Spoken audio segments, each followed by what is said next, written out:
Hai guys, selamat datang di channel Anggun. Fans SMA Jujutsu silahkan merapat, karena di video kali ini kita akan membahas lanjutan cerita Jujutsu Kaisen setelah Nobara yang mengeluarkan teknik resonance-nya, sehingga membuat Mahito bersama cloningannya menerima luka yang lumayan parah. Lebih tepatnya, kita akan mereview manga Jujutsu Kaisen chapter 124 yang bersumber dari website Jujutsu Kaisen atau forum Reddit. Buat kalian yang belum melihat review chapter sebelumnya, bisa klik link di deskripsi, atau bisa juga klik link di pojokan atas video ini ya. Dan buat kamu yang cuma ngikutin animenya atau tidak mau kena spoiler, Enkun sarankan mending stop videonya aja dari sekarang. Nah, di chapter 124 ini, Mahito dibuat tersudut oleh aksi dari Nobara dan Yuji. Namun secara mengejutkan, roh terkutuk itu mulai membalikkan keadaan. Penasaran? Oke, langsung aja kita bahas. Let's go!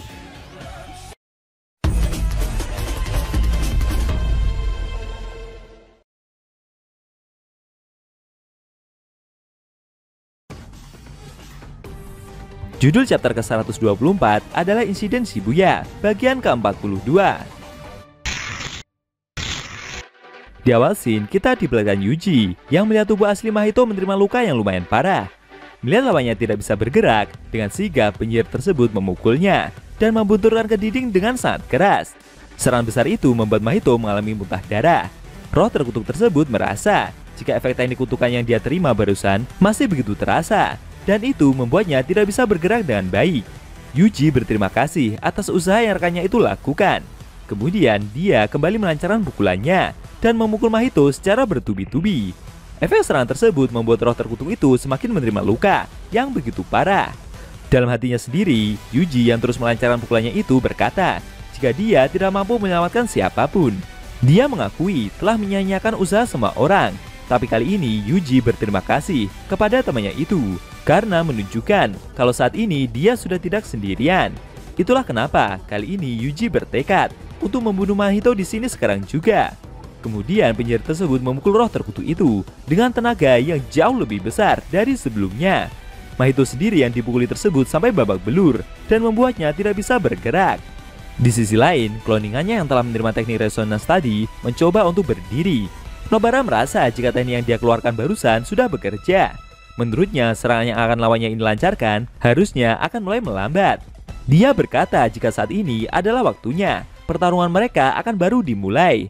Namun tiba-tiba cloningan tersebut seperti menyadari sesuatu, dan secara tak terduga, dia malah kabur dari penyihir itu.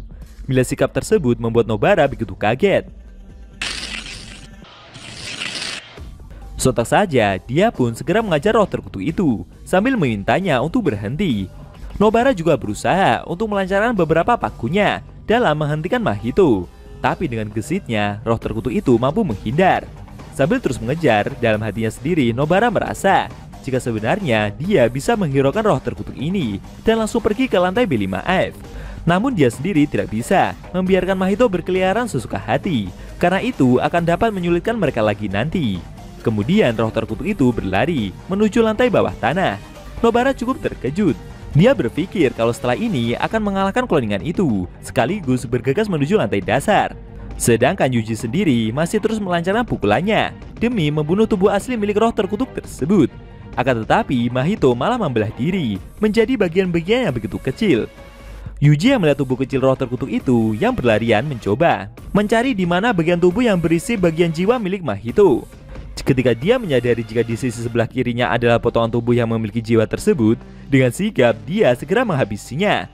Namun sayangnya itu semua adalah trik untuk membuat Yuji terkecoh. Dengan sigap, Mahito segera menyatukan tubuh-tubuhnya dan berlari menjauhi area pertempuran. Di sisi lain, cloningan yang Nobara kejar terus berlari menuruni tangga, dan gadis penyihir itu juga terus mengejarnya. Hingga akhirnya cloningan tersebut dan tubuh asli Mahito bertemu di suatu lorong. Yuji yang mengejar dari belakang cukup kaget. Kenapa bisa ada dua Mahito di sini? Apakah tubuhnya yang lain berada di suatu tempat? Dan apakah roh terkutuk itu mau menyatukan diri untuk memulihkan kondisinya? Tapi ternyata kedua roh terkutuk tersebut cuma saling melintas dan terus berlari. Nobara sendiri yang baru saja turun juga ikutan kaget. Kenapa temannya itu berada di sini? Sedangkan Yuji yang melihat hal tersebut menyadari sesuatu. Dia pun segera berteriak dan meminta temannya itu untuk lari. Tubuh Mahito yang asli bertindak sebagai penghalang supaya Kugisaki tidak melihat ketika mereka melakukan pertukaran. Dan lagi karena pertarungannya dengan tubuh kloningan tersebut membuatnya jadi lengah dengan tangan Mahito. Benar saja, meski mencoba melindungi diri dengan palunya, Nobara terkena sentuhan tangan roh terkutuk itu.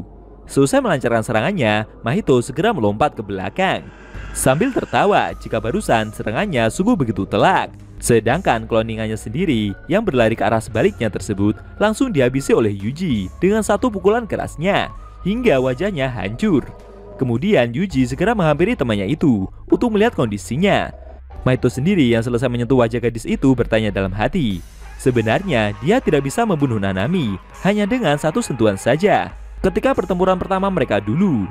Tapi bagaimana dengan gadis tersebut? Apakah dia juga mengalami hal yang sama atau tidak? Nobara yang menerima sentuhan itu hanya diam. Sesaat dia teringat akan masa kecilnya. Dulu ketika tahun 2009, Nobara kecil sedang bermain game bersama teman-temannya. Waktu itu dia memainkan Super Mario Bros. Dan sayangnya Nobara kalah. Hal tersebut membuatnya begitu emosi. Pria dewasa yang berada di sebelahnya menyarankannya untuk bermain dengan lebih teliti lagi. Sedangkan temannya yang perempuan hanya diam sambil berkata dalam hati menyemangati Nobara yang masih emosi nggak jelas itu. Menurutnya, dulu dia mengira jika semua orang yang tinggal di desa kampung halamannya itu begitu aneh. Dan bagi Nobara, hanya dia sendirilah satu-satunya orang yang waras. Apa yang sebenarnya coba Nobara ingat seusai menerima serangan barusan? Apakah itu berhubungan dengan kehidupannya ketika menjadi penyihir Jujutsu? Sayangnya, scene cerita manga Jujutsu Kaisen chapter 124 telah berakhir.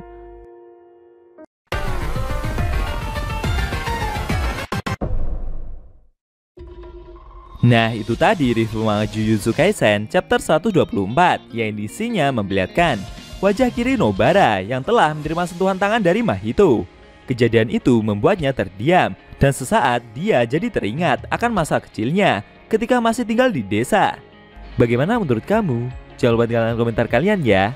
Kalau mau nonton review sebelum atau selanjutnya bisa klik link di deskripsi. Linknya udah Mimin taruh di sana kok.